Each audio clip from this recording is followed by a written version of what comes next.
have a body, it being a real one. But then Ant-Man, he's scared of the environment he's in would not be a legitimacy despite his body being shrunken. And so what a computer, the median of both scenarios, this and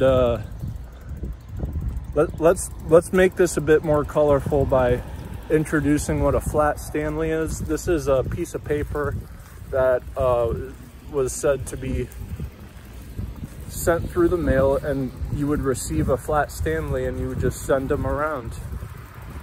And this is what was an occurrence. But if you could imagine a flat Stanley to the degree of the information occurring at all instances around the entire world, if that manifested as this flat Stanley figure, it would look a little bit something as nonsensical to a supercomputer getting a virus. Once a supercomputer picks up a virus, it doesn't matter how many CPUs it has, it's trash.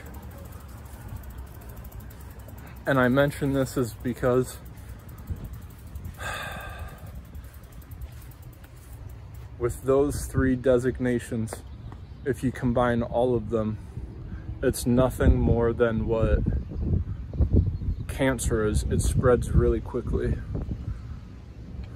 And then what a logic gate is something that is ran off of electric classically.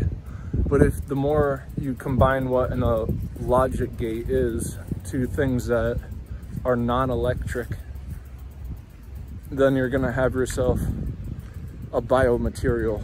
And this is why we just invested $80 billion, excuse me. Biden administration requests $80 billion for this biomaterial research, where the problem is that we're trying to defend against bad people doing stuff to us.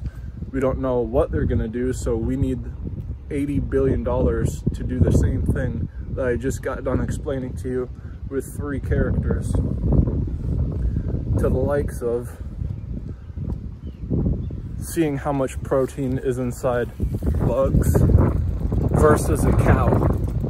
They can have the same amount of protein on paper, but if you're digesting a bug versus digesting a cow, you're gonna run out of steam a lot quicker if it's bugs, just because of its logic gates of a cow are much more significant where you can cook more off of it in and have it be a fuller thing that you eat. Within that much power, you're gonna have a lot of superconductive ability. If you don't know what this is, it's something that is abrasing so hard that it starts getting legs. What this means is that excess sparks put into direct placements of like stuff that burns really easily. And that's what superconducting is, because it has magnetic fields about it that free flow the electrons popping off of it from photoelectric effect thrown back in the mix. And it, like a Charlie horse, when you punch someone in a pressure point and then it sticks extra hard because they gave you a Charlie horse, that's the same concept. Almost as though with a vapor thunderstorm, I think that's what it's called. It's like this jacked up electrovolt that is like double jumping itself to the point where it vaporizes the air, because air is part water in it, and so it, instead of rain, it just has this vapor, and it's like a fog but more condensed. And so when I noted that, because computers, when they're cooling down, they've got coolerant liquid nowadays, but if you're doing this with a 4-stroke engine and, you know, all the bells and whistles,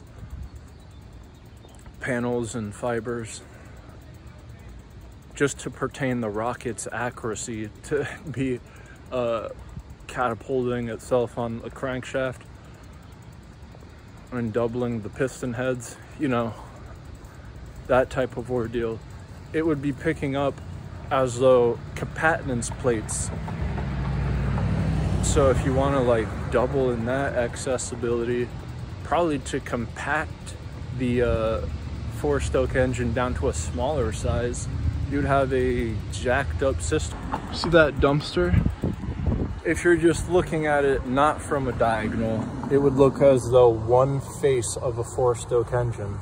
But the more that you're interplaying its diagonals through its center cores with crankshafts as rockets, doubling as the piston heads, and then pistons for the other end of the corners being 4, you would have something equal to a supercomputer with all the bells of whistles of fiber optics and 5G panels.